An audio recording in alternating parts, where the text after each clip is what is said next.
What makes an antagonist a villainous individual? Is it the evil smirk which precedes a series of deadly kicks and punches? Is it the Kubrick stare that sends chills down the spine of the characters and the viewers too? Or is it the maniacal laugh that accompanies their equally horrifying actions? Well, it can be one or all of these attributes. We can all agree that the evil laughter of a villain would seem more frightening. In Western pop culture, the likes of the Joker, Chucky the Doll, as well as Jack Torrance from The Shining tend to scare us to death every single time they appear on screen. And when it comes to anime, the list is equally exhaustive. Be it Light Yagami from Death Note, Yami Marik from Yu-Gi-Oh!, or even Alucard from Hellsing, an antagonist's diabolical laughter is one of the indispensable markers of their evil personality. The fact that their ecstasy stems from pure sadism and cruelty is basically why we freak out yet admire how deranged and devilish a villain is capable of being. However, from the big three in the world of anime, only one character in Naruto is known for his notorious laugh that strikes fear in the hearts of those who behold him. And that's none other than the scythe-wielding immortal zealot of the Akatsuki, known as Hidan. While he can be identified by his three-bladed scythe and his blood-based jutsu arts, it's Hidan's signature laughter that'll haunt you day in and day out. So, in this video, we'll be looking at Hidan's anatomy as we delve into his abilities, fighting techniques, and his religious fanaticism that constitutes the basis of his entire being. The only guy in the Akatsuki who makes the rest of them seem sane. Hidan in Naruto Shippuden. Hidan is a member of the Akatsuki, an S-rank shinobi who defected from Yugakure and later joined the cult of Lord Jashin. As a young boy, Hidan had discovered several corpses in the Valley of Hell, and upon informing the people about it, became a suspect in the mass slaughter of the Chino Ike clan. While investigations revealed that the corpses were the result of a clan act, Yugakure's decline from being a shinobi village into a tourist spot infuriated the Immortal Butcher to a great extent, so much so that he eventually became a devout follower of Lord Jashin. And here came a major turn of events, the advent of the Akatsuki. In the anime, it is shown that the people of Yugakure had requested the organization eliminate Hidan, yet upon their encounter, he was given a choice to become a member of the Akatsuki, to which he agreed because of the scope to promote the cult, as well as Kakuzo's association with the concept of immortality. Now, let's take a step back to focus on the cult that shaped Hidan into the apparent immortal being that he boasts about throughout Season 4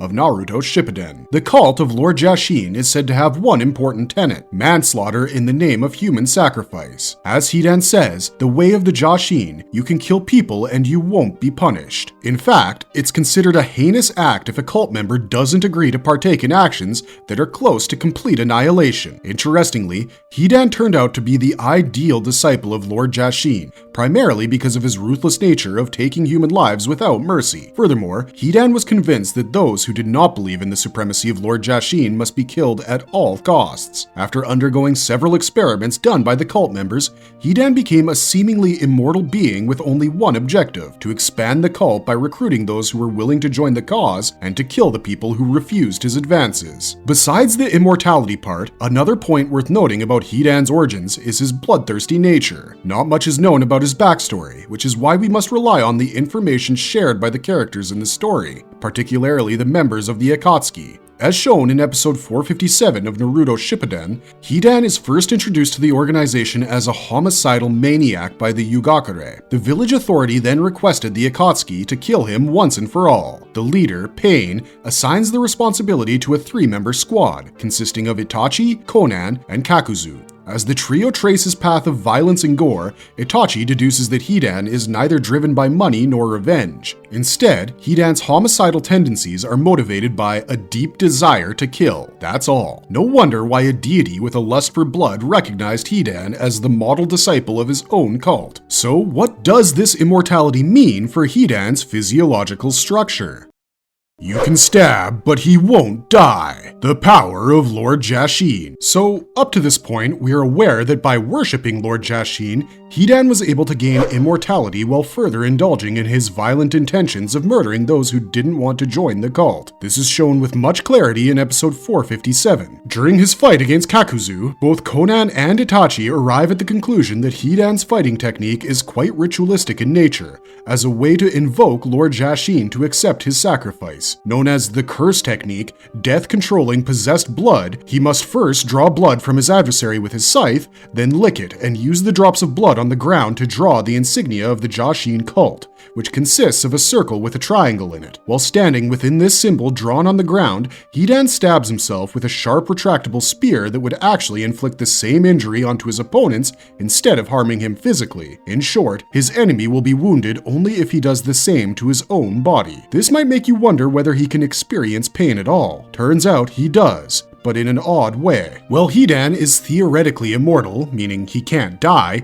he's not immune to physical agony nor the natural factors of aging. As seen in Naruto Shippuden, Hidan's tolerance of pain in his human form is the same as an ordinary person, which means he would shriek and curse when he sustains an injury. However, during the ritual, as he is covered in monochromatic hues of black and white, Hidan's self-injury results in the sensation of pleasure instead of pain coursing through his body, since it is his enemies who are actually experiencing the pain being inflicted by the immortal butcher. So his immortality curse makes sure that he doesn't lose his life during combat. This also means that every fight against him goes down to the wire, especially for his opponents, since Hidan is quite literally incapable of dying. Let's delve deeper into his powers and abilities. There's no doubt that the death-controlling possessed blood technique is a phenomenal jujutsu, which is unique to the immortal butcher himself. At the same time, Hidan's endurance, strength, and agility make him a formidable enemy against the likes of Asuma and Kakashi. As a matter of fact, his blanket immortality renders conventional weapons and combat techniques useless against him. Yet, his ability to heal faster is quite an eye-opener, as seen in his fight against Asuma. Upon being beheaded by the Jonin in Season 4 of Naruto Shippuden,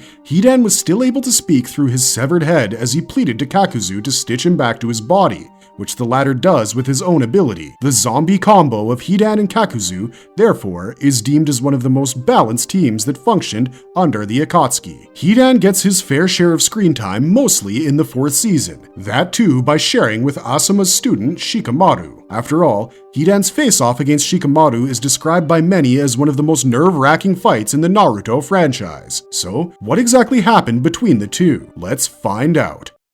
How do you defeat a maniacal immortal? You outsmart him. How Shikamaru killed the immortal Hidan. Season 4 of Naruto Shippuden is a roller coaster ride full of powerful emotions and action sequences that will bring you to the edge of your seats. And the most remarkable revelation in this series was that strength does not necessarily mean the use of brawn over brains. Rather, it's the use of foresight and intellect to create a perfect strategy and have a backup plan of a backup plan of a backup plan in case things take a dark turn. And it was Shikamaru who was able to take down Hidan on his own with an extremely meticulous plan.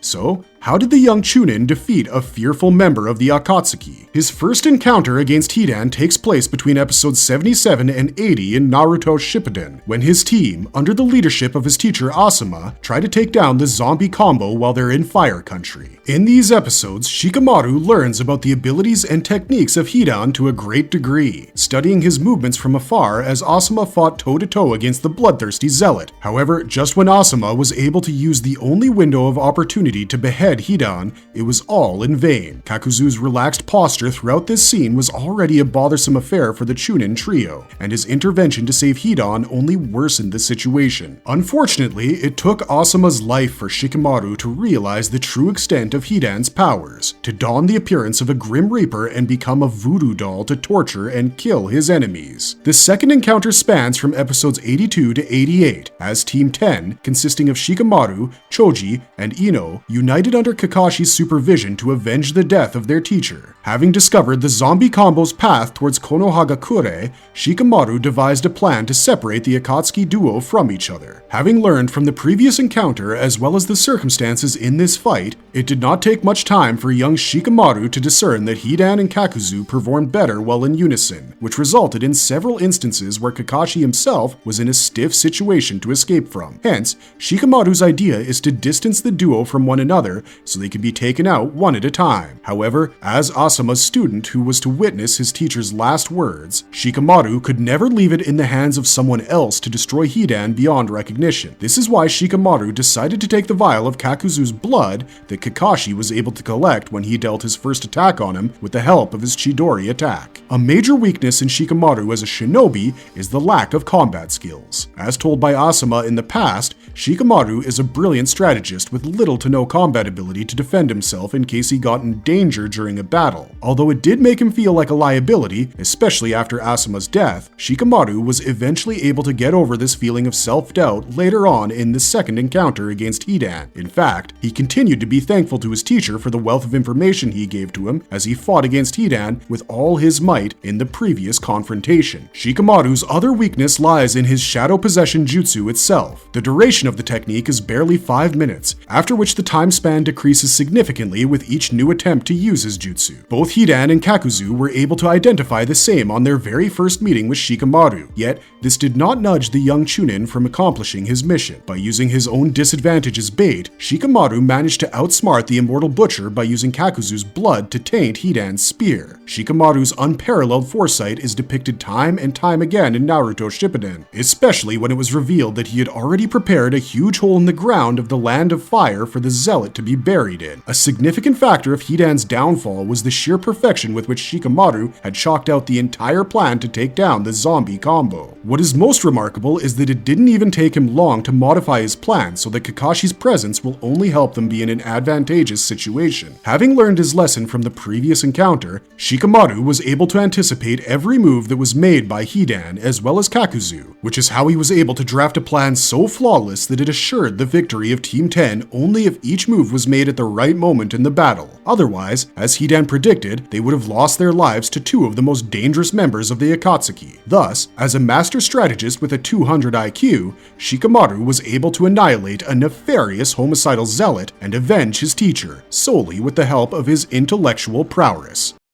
Marvelous verdict. The final moments of the Immortal Butcher were spent inside the trap made and prepared by Team 10 in the Land of Fire. Blown into bits, the severed head of Hidan could only manage to curse, albeit energetically, in the name of Lord Jashin, as Shikamaru looked down upon him. As Hidan tries to scare him with thoughts of divine judgment and eternal suffering meted out by his deity, Shikamaru dismisses his words in his typical indifferent fashion. He plainly states that Lord Jashin's judgments don't scare him at all, and that he only believes in the will of fire. Then, Shikamaru flings the kunai knife with paper bombs into the hole to drop the rocky boulders onto Hidan and bury him alive, to die in a pit in the most infernal way possible. It's ironic for an immortal being to be incapacitated in this manner. For a man proud of his inability to die and willing to commit homicides in the name of a false god, Hidan is a terrifying reminder of how religious fanaticism can disguise the worst crimes as an act of righteousness. Instead of chasing ways to live longer without the fear of death, it's better to fight for something worth dying for. Although both the student and the teacher had a different way of looking at warfare,